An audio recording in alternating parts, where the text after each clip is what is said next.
안녕하세요. 포유 환율연구소입니다. 이번 시간에는 투기와 투자에 대해서 말씀을 드리고자 합니다. 국내 정권 전문가들 대부분은 포유 환율연구소가 느끼기로는 투기와 투자를 구분하지 않고 그 시청자들이나 투자자들을 현혹시키거나 투자 유도하는 사람이 많은 것 같아요. 아마 90% 이상이 투기와 투자를 구분하지 않고 있는 거 아니냐라는 것이 포유 한율 연구소 생각입니다. 최근에 이제 이와 관련해 가지고 뭐 투자의 대가라고 할까요?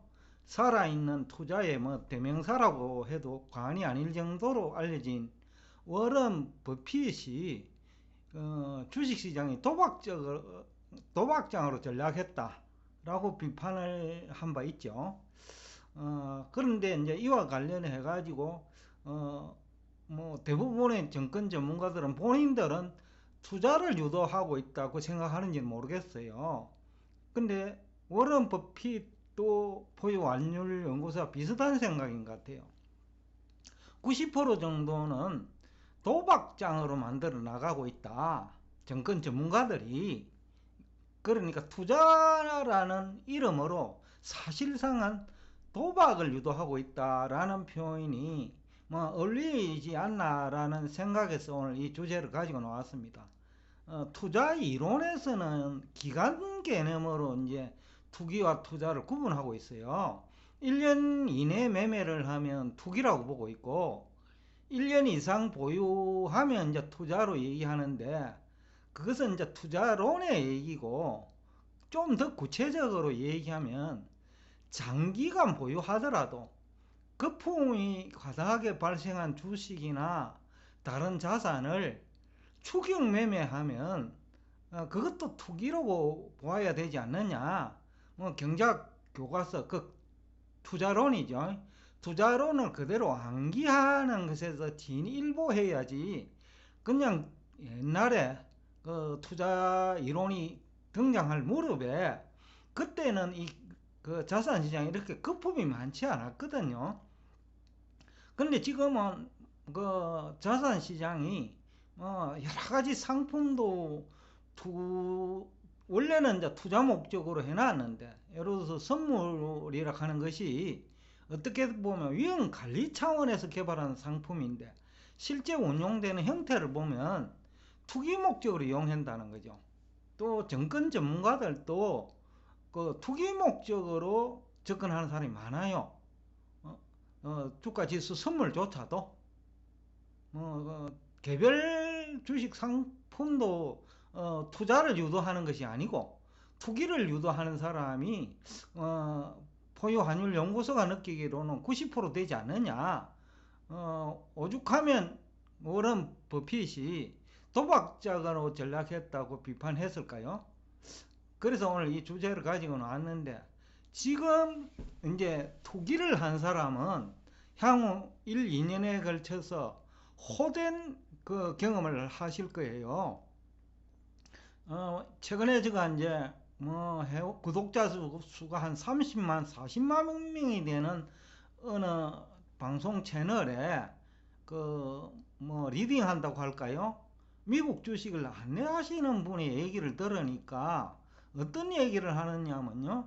6개월도 투자하지 않고 뭐 수익을 바라느냐 라는 표현으로 기간 개념으로 1년 이상 보유하면 그 투자고 1년 미만 매매하면 투기로 생각하고 있는지 그렇게 알고 계신 분이 있는 것 같아 가지고 오늘 또 이 주제를 특별히 가지고 나왔는데 뭐 부동산이든 주식이든 가상자산이든 아니면 다른 성격의 자산이든 따라가면서 그 거품이 발생한 주식을 추격하는 매매는 다 투기로 봐야 된다라는 것이 포유 환율 연구소 의견입니다.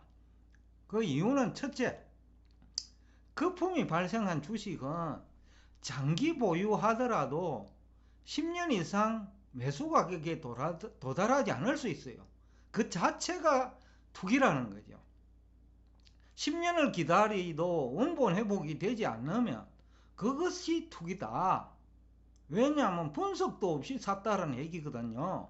10년 동안 기다리도 원본 회복이 되지 않는 그런 주식을 매수했다라면 분석을 하지 않았거나 분석 능력이 없다라는 거죠. 그 얘기는 투기라는 거죠. 두 번째로 중장기적으로 대부분의 그 기업들은 경쟁력을 상실합니다. 특히 오늘날은 정보가 빠른 속도로 전달되잖아요. 그렇기 때문에 어떠한 기업도 장기적으로는 경쟁을 할 수밖에 없어요. 그런데 경쟁력을 상실할 가능성이 높은 기업들이 많거든요. 그게 넷플릭스고 과거 포드자동차와 같은 것도 똑같아요. 한때는 잘 나가던 기업들이에요. 인텔도 마찬가지고. 그렇지만 이제 경쟁자가 등장하면서 10년 동안 기다리도 그 과거 고점 주식의 주식 가격이죠. 도달하지 못하는 것 자체가 분석이 제대로 되지 않은 거죠. 그러니까 오늘날 그 경제 환경, 인터넷 시대, 정보의 발달 이런 것을 그 생각하지 않고 투자했다는 것 자체가 투기라는 거죠. 미국은 독과점 금지법까지 있거든요. 바로 이것을 경쟁을 활성화시키겠다는 거죠. 그걸 통해서 그 국민 경제 건전한 성장 발전을 도모하겠다는 거거든요. 그렇기 때문에 투자자라면 또 정권 전문가라면 이런 거 다 감안해야 된다는 거죠. 그래서 포유환율연구소가 주가 수익률이 100배 이상인 것은 조심해야 된다. 이미 그거는 지금 현 시점에서 거품이라는 거죠. 뭐 테슬라도 마찬가지고 엔비디아도 마찬가지예요. 5년 이후에 어떻게 될지는 모른다라는 거죠. 그 다음에 또 하나는 경쟁회사가 등장하면 상장 폐지될 수 있잖아요. 그것까지 생각해야 된다는 거죠. 이것이 이제 경쟁의 문제이기도 하고 또 환경의 문제이기도 하거든요. 금리 상승과 같은 환경의 문제. 그것까지는 검토를 해야 된다는 거예요. 뒷북치는 그 접근 전략. 지난해 10월에 이미 지금 시장금리 상승, 물가 상승은 예고된 거죠. 그럼에도 불구하고 그거 다 무시하고 투자를 해놓고 뭐 매매라고 봐야죠. 투자도 아니죠. 그런 식으로 그 매매를 유도해놨고 지금 뒤늦게 뒷북치고 미국 연준의 뭐 빠른 금리 인상이나 뭐 요즘 들어와서는 표현도 빅 스텝이라는 표현을 쓰던데 그 물가가 큰 폭으로 오르면 빅 스텝이 있을 수 있는 거죠. 또 그것도 시장금리 범위 내에요. 뭐 시장금리가 이미 물가 상승을 반영해가면서 올랐기 때문에 그것 다 고려해야 된다는 거죠. 그래서 그런 것까지 고려한 것이 투자지 그냥 그런 거 고려하지 않고 즉 종합적인 검토 없이 그 다음에 경쟁회사 등장도 고려하지 않고 무조건 전기차 무조건 뭐 메타버스 시대 무조건 뭡니까 빅테크 이런 식으로 접근해야 하는 것 자체가 투기지 투자가는 아니다 라는 얘기를 하고 싶습니다. 더군다나 고점에서 투자를 하거나 투자 유도를 한 다음에 시장에 몰리면 위험 관리하지 않고 오히려 계속해서 버티자 속된 말로 존버지요. 존버 주장하는 자체도 투기다는 거죠. 그래서 이제 재무이론이나 투자론에는 위험 관리 방법을 다양하게 제시합니다.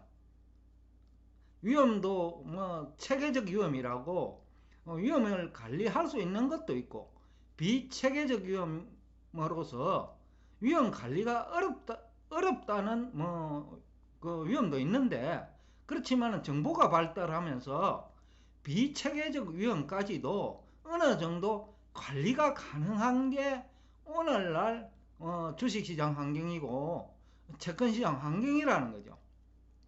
그리고 연준이 시장과 소통하는 것도 체계적 위험을 비체계적 위험을 어느 정도 관리하자는 데 목적이 있는 거거든요.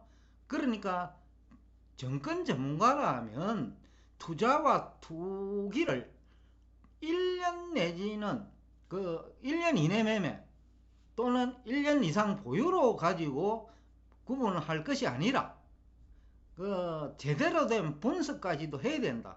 그리고 주가 수익률이 막 100배 이상인 기업까지 추천해서는 안 된다는 거죠. 그것 자체가 투자가 아닌 투기를 유도하는 거다. 그 다음에 중장기적으로 경쟁회사 등장을 항상 염두에 두고 투자를 하거나 또 시청자들을 안내해야 된다. 그리고 적자가 발생한 기업은 추천하지 말아야 된다. 추천을 할 때는 충분히 적자에서 벗어날 수 있다라는 그런 근거 자료를 제시해야 된다. 그래야 투자라는 거죠. 그런 근거도 없이 그냥 메타버스 관련주 아니면 NFT 관련주 전기차 관련주 이런 식으로 접근하는 것은 투자를 유도하는 것이 아니고 투기를 안내하는 것이다 라는 얘기를 하면서 여러분과 대화를 여기서 끝내겠습니다.